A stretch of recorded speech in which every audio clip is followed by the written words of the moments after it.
1. Mr. Speaker, ladies and gentlemen, the closer you look, the less you see. And this debate is primarily about efficiency, effectiveness, and resource allocation. And primarily by resource, I mean human capital, being able to put those particular individuals with the experience and expertise specifically in the places where they are most needed and allowing them to take those shots as opposed to like having people cross-coordinate, creating a sense of redundancy that contributes to corporate and government bureaucracy that everyone for sure doesn't like.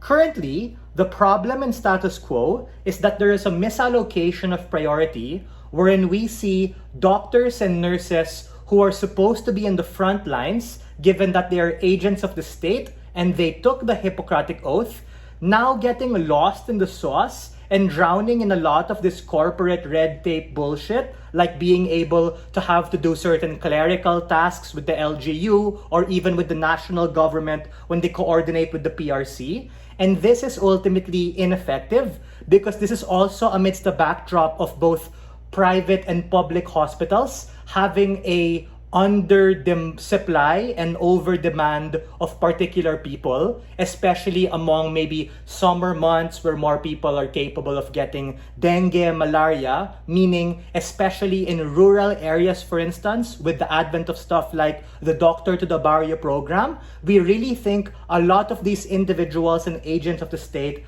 just have to be placed elsewhere. We on side government proudly stand for some sort of restructuring for the sake of efficiency. A couple of features of our model. Number 1, make no mistake, this is a value judgment debate, but of course I'm gonna mech it out to explain what's happening so that debate doesn't go to like absolute shit. So we have to understand currently like what does the MLB or the Medical Licensing Board do? And I think it's quite a lot. But generally there are 3 buckets. 1, executive, 2, legislative, 3, judicial, similar to how our government works, right? For the executive, they have to be able to carry out and implement certain rules and regulations that the office of the president under the PRC, given that a lot of these licenses, whether you're like a lawyer, whether you're a doctor, actually come from that head office and they have to arbitrate certain standards. Legislative basically means being able to like clamor and lobby within the internal office and politics for particular things that you might like or you might need. And lastly is the judicial part, wherein you have to grant and also revoke certain licenses, wherein you actually go on trial to be able to hold certain doctors and nurses liable for malpractice, like if they, I don't know, start touching a patient inappropriately and get reported. We think that a lot of the commonality here is about bureaucracy and admin work, which we think that civil servants who represent the public government just have more proximity, experience, and interest for because they signed up. Meaning, on average, if you ask any of your batchmates or peers who are a nurse or a doctor, did they sign up to be able to like do a lot of this like government bullshit? Or did they sign up to save lives? Probably it's going to be the latter. And we think this is quite similar or parallel to how the educational system works. Meaning, for high school in DepEd or college in CHED, these are primarily staffed by civil servants. And we think that those who are educators and PhD holders, these dudes end up being dean or board of directors running particular schools. And similarly, we think we support the similar line of argumentation that if you are not like in the front line serving clinic hours or in the operating room, you're probably going to be advising or even running particular schools, again, public or private. And we think that's just a better use of the time for these particular individuals.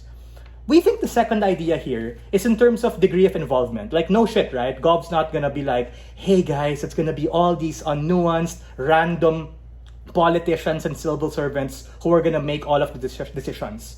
We think it's fair for us to also assume that we're going to be able to create a particular board to be able to allow them in making the questions for the board exam, similar to the Philippine licensure exam or the equivalent for nurses, and also being able to give us the answers for that, right? But of course, Staffing particularly means to like checking, facilitating, organizing, doing all of these exams nationwide, which people have to be able to deal with.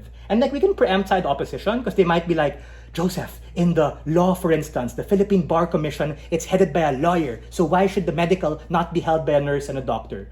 Very simple difference, right? The difference is that the proximity of a lawyer to a civil servant is just closer compared to a doctor and a civil servant, primarily because of what I mentioned, them being a frontliner and in the interest of being able to save lives. Before that, sure, PY, go for it. Okay, what's the mech on your side for civil servants to have more nuanced decision making when it comes to issues, right? We think that at worst there can be no nuance, bro, because they have a board to be able to consult with. Like on our side, we're just saying that majority of like decision making and organization from planning, leading, organizing, controlling, usual management stuff are going to be done by these government civil servants headed by in status quo the PRC and the office of the president who appoints them. But I'm definitely sure we can do things like have certain seminars and upskilling programs to be able to allow them to know like the basics of what's particularly happening in the medical field. And to be super clear, this is just me meching out exactly how it's also in their interest to be able to like make decisions in a nuanced way. Similar to how you have civil servants, for instance, learning about geopolitics when they engage in discussions of international relations. We think that it's actually their burden to have to upskill as opposed to the converse, which happens on your side, wherein you expect, oh my gosh, all these doctors and nurses who went to school for like 10, 12 years to have to learn all of this bullshit about the government, which we think that is just not proximate to them.